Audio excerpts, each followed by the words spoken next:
Salut à tous, c'est Shkeki. Aujourd'hui la famille, nouvelle vidéo présentation. On va voir cette fois-ci 4 animés où le héros éveille son pouvoir lors d'une crise. Je compte sur vous comme d'habitude pour le petit pouce bleu et puis sans plus attendre, commençons.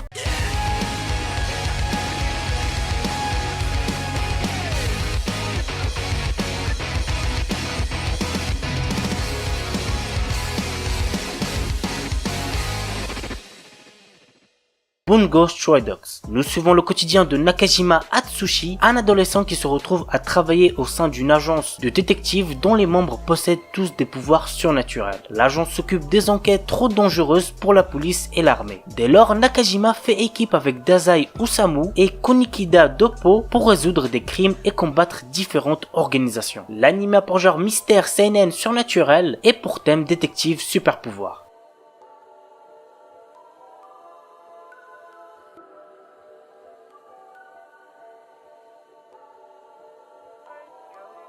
Mob Psycho 100. Shigeo Kageyama, surnommé Mob, est un lycéen de tout ce qu'il y a de plus ordinaire. Pourtant, il possède de puissants pouvoirs psychiques, mais il préfère rester discret afin d'avoir une vie la plus normale possible. De plus, il comprend en grandissant que ce pouvoir peut être dangereux et qu'il augmente en même temps que sa charge émotionnelle. La saison 1, j'ai kiffé. La saison 2, j'ai encore plus kiffé. Franchement, si vous n'avez toujours pas vu cet animé, go la famille. L'anime a pour genre action, comédie, romance, school life surnaturel et pour thème combat, école, super pouvoir.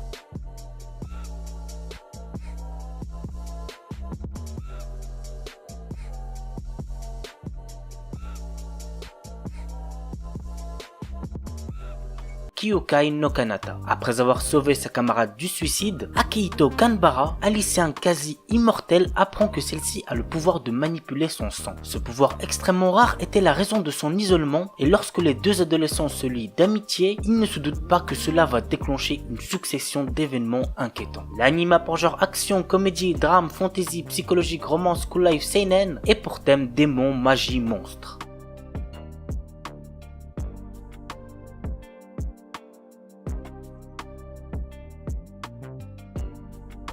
Uku Holder. Ayant toujours vécu dans une ville de campagne calme et paisible, Tota Konoe ne rêve que d'une chose, rejoindre la capitale et devenir célèbre. Pour ce faire, le jeune homme doit d'abord réussir à battre sa tutrice, Yukihime. Un jour, alors qu'il la combattait à l'aide de deux de ses proches camarades, un chasseur de primes fait son apparition, venant ainsi briser la paix du village. Alors juste pour Uku Holder, je précise que le manga est giga mieux, donc si vous êtes plus lecture et que vous n'avez pas encore découvert Uku Holder, je vous recommande plus de le découvrir en manga. Mais l'anime reste aussi bien, je suis pas en train de dire le contraire. L'anime a pour genre action, aventure, drame, ecchi, fantasy, romance et pour thème combat, harem, magie, vampire, voyage temporel.